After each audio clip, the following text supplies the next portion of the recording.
बिस्मिल्लाहिर्रहमानिर्रहीम, अस्सलाम वालेकुम। तूफान आ रहा है, बहुत भयानक तूफान आ रहा है और इतना भयानक तूफान आ रहा है कि इस दफा शायद सबको ले डूबेगा।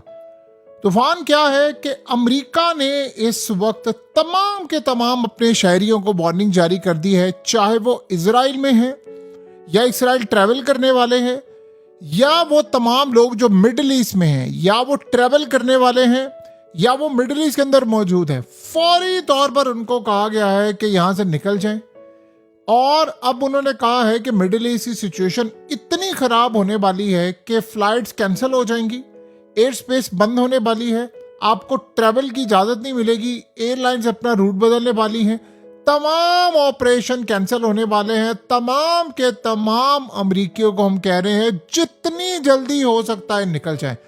तूफान आने वाला है और शायद ये सुनामी से भी बड़ा तूफान होगा जो सबको ले डूबेगा।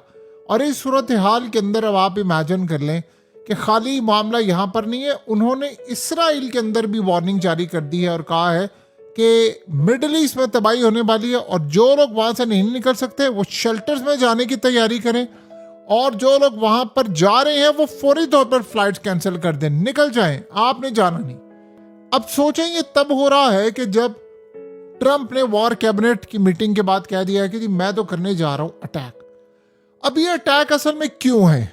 देखिए, पहली बात तो ये है जो हमला अब होगा, अब जो होगा उसके बाद आप भूल जाएं आप कभी जिंदगी में अमन होगा, कभी जिंदगी में अमन होगा। ये अल्फाज आप ज़हन में रखिएगा, भूल जाए आप, उसके बाद कभी अमन होगा, कोई मुज़ाकरात होंगे। देखिए, अमेरिका के टॉप जर्नलों ने डोनाल्ड ट्रंप को वार्न कर दिया है कि ना तो हमारे पास नेवल फोर्सेस हैं, हम इस दफ़ा इजराइल की हिफाजत नहीं कर सकते, और जो बैलिस्टिक मिसाइल ईरान से आने हैं इस दफ़ा हम इसराइल को बचा नहीं पाएंगे। ना हमारे पास नेवल फोर्सेस हैं, ना हमारे पास इतने मिसाइल हैं, और ना ही हमारे पास कोई नेवी की डिस्ट्रॉयर है जो मुकम्मल तौर पर अब इसराइल की हिफाजत कर सके। तो अभी हमारे हाथ से गेम निकल चुकी हुई है। आप सारी बातों को छोड़ें, आप जरा ये देखें, आज जो वॉल स्ट्रीट जर्नल ने बात की है, उन्होंने कहा है कि ट्रंप क्या करने जा रहा है, जो अटैक वो करने जा रहा है वो कई दिन तक रहेगा। सब अब तक का जितना भी अटैक हुआ है उससे कई गुना ज्यादा बड़ा होगा। और ट्रंप ने कहा है कि इतने जहन्नुम के मैं दरवाजे खोलने वाला हूं, इतने ज्यादा जहन्नुम के दरवाजे खोलने वाला हूं, बिजली जाएगी, पानी जाएगा, सब कुछ जाएगा, और उसके बाद मैं ईरान को घुटनों पर लाने वाला हूं। ये ट्रंप की असल में आखिरी और हतमी कोशिश होगी। ये नाकाम हुई या कामयाब हुई, दोनों सूरतों में अमेरिका का खेल खत्म हो जाएगा। लेकिन इसमें पूरे खित्ते का नहीं, पूरे वर्ल्ड का भी खेल खत्म होने वाला है। देखिए, तेल की सबसे पहले ऑयल फैसिलिटीज तबाह हो जाएंगी, तो तेल तो आप समझ रहे कि यानी डबल ट्रिपल कीमत में शायद अब रुक नहीं पाएगा। क्योंकि आप ये ज़हन में रखिएगा, अभी तक तो हमें ये लग रहा था ना कि अब ना हॉर्मस बंद है, अभी कुछ और होगा, अभी मुकम्मल तौर पर तबाही होगी। अभी ये होगा कि तेल प्रोडक्शन ही खत्म हो जाएगी। आप सोचें, ये ट्रंप की जो कोशिश है, जो बंदा पहले बंद दरवाजों के पीछे तस्लीम कर चुका है कि ईरानी पागल है, वो हम लोग को एक टूटे दिल और कम हौसले के साथ ही करता है, यानी वो बड़ी क्लियर बात। ट्रंप ने कहा है कि मैं इस बात पर बहादुरी दाद देता हूं कि ईरानियों ने सरेंडर नहीं किया, लेकिन वो कर देंगे। वो कहता है कि ये बिके नहीं है, अभी तक कोई टारगेट अब तक ऐसा नहीं है ईरान में जिसको अमेरिका ने ना हिट किया हो। लेबॉर्ट्रीज, मिसाइल, यानी जितनी स्टोरेज हैं, पहाड़, शहर, दरियाओं के बंद, स्कूल, अस्पताल, होटल, फौजी बैरिक्स, मगर क्या इस पर ईरान झुक गया है? अमेरिका को ये बात बताई गई है? नहीं। क्या अमेरिका की बात मानी? नहीं। हर मर्तबा पहले से ज्यादा उस वक्त जवाब दे रहे हैं। तो आप बताएं कि क्या जंग इस मसले का हल है? नहीं। देखिए, फ्लाइट्स होने वाली है कैंसिल। इस मर्तबा हो सकता है तनाज़े में बरतानिया भी शामिल हो जाए, क्योंकि अड्डे बरतानिया और इटली के इस्तेमाल होने हैं। बाकी अड्डे तो इस काबिल ही नहीं है कि किसी हमले में कोई खास किरदार अदा कर सके, लेकिन इस्तेमाल होंगे। और ईरान ने कहा है कि जो साथ देगा अमेरिका का, जहन्नुम बम उस पर बर्पा करेंगे। तो दोनों जानिब से दावे हो गए जहन्नुम बर्पा करने के। देखिए, अमेरिकी बेड़े ईरान के साहिलों से पहले ही काफी दूर निकल चुके हैं। नजदीक से उड़ने वाली परवाजें हमले में ज्यादा मौसर होती हैं। ईरान इस मरतबा तेल की तनसीबात को निशाना बनाएगा, क्योंकि खाक आइलैंड को निशाना बनाने के बाद ईरान ने तेल की तनसीबात ही हिट की थी। अब अमेरिका तेल को निशाना बना सकता है, बिजली को बना सकता है, बदले में ईरान भी इसी तरह का काम करेगा। अड्डे भी मिडिल ईस्ट में ऐसे नहीं रहेंगे कि ईरान इन पर असला जाया करे। लेकिन अब लग रहा है कि जो हालात नज़र आ रहे हैं कि ईरान की जो फैसिलिटीज़ हैं वो तबाह होंगी, तो फिर वो भी फैसिलिटीज़ तबाह करेगा। अब आप बताएं कि ऐसी सूरत हाल में क्या बाकी रह जाता है? यानी हर जगह आपको सिर्फ और सिर्फ और सिर्फ बर्बादी, तबाही, खून रेजी, आपको सिर्फ ये तमाम चीज़ें नज़र आती। क्या इसके बाद आपको अमन नाम की कोई चीज़, यानी लिटरली कहा जा सकता है कि क्या अमन नाम की आपको कोई चीज़ नज़र आती है? बिल्कुल भी नज़र नहीं आती। तो फिर सूरत हाल क्या है? देखिए, इस वक्त सबसे बड़ा मामला ये है कि ये है ट्रैप। ये ट्रैप ऐसा है जिसमें वर्ल्ड पूरे का पूरा फंसने वाला है और खौफनाक सूरत हाल पैदा होने वाली है पूरे वर्ल्ड के लिए।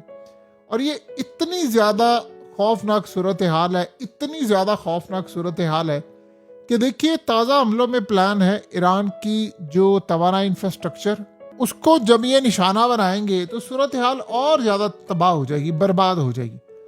बहरहाल ताज़ा ऑप्शंस में ईरान के जो मिसाइल तनसीबात हैं, वहाँ पर जो इन्होंने बमबारी की, वो उसके बाद भी प्लानिंग है। देखिए, सबसे बड़ी बात क्या है? सबसे बड़ी बात यह है कि अमेरिका को निकालना पड़ेगा। ये बात आप ज़हन में रख लें, अमेरिका को निकालना पड़ेगा, वरना करोड़ों लोग मारे जाएंगे। ये बात आप ज़हन में रख लें। अमेरिका पूरी दुनिया को जहन्नुम में बर्पा करने वाला, धकेलने वाला है ये सबको। अब अगला मरहला जो आ रहा है वो इतना ज़्यादा खतरनाक है, इतना ज़्यादा खतरनाक है कि आप ये सोचें कि गली गली कूचों में, घरों में, आपको क्या लगता है कि south Korea, India, Pakistan, Afghanistan, क्या रशिया, क्या यूरोप, दुनिया का हर मुल्क मुतासिर नहीं होगा? होगा।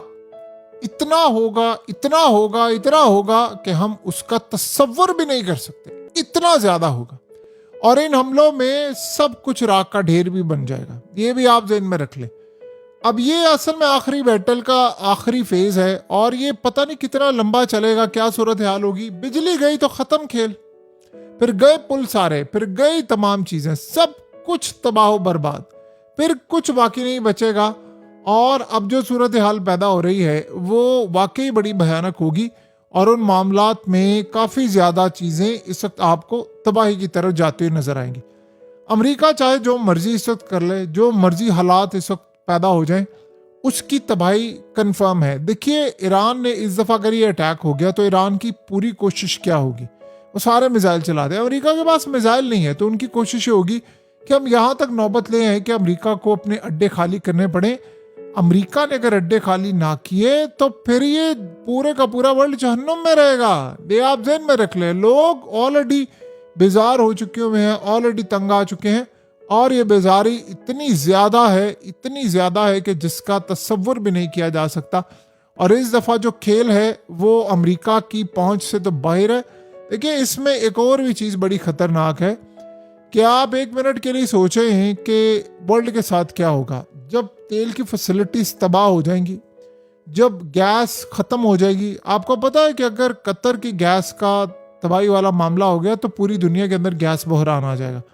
यानी एक अजीब सूरत हाल है कि माना अमेरिका बहुत ज़्यादा ताकतवर है, फाइनेंशियल सिस्टम उसका ताकतवर है, लेकिन क्या वर्ल्ड की 8 अरब की 8 अरब आबादी, यानी ये पागल हो गई है।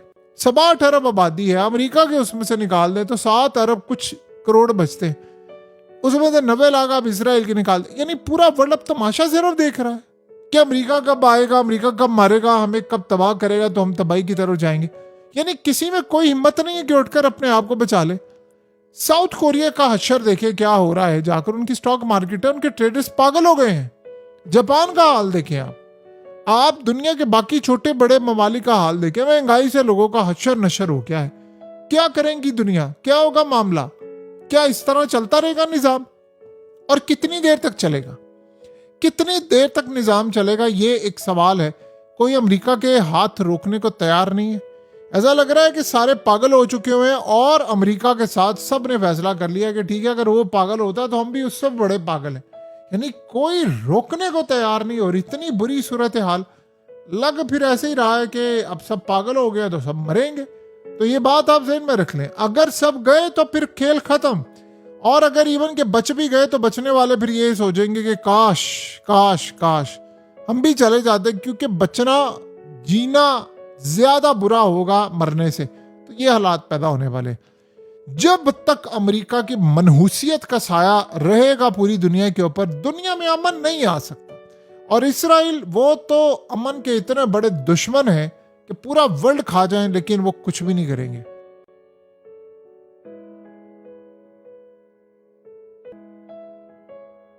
हकीकत टीवी को सब्सक्राइब करना मत भूलें, वीडियो को लाइक करें, शेयर करें और कमेंट सेक्शन में अपनी राय का इजहार जरूर करें।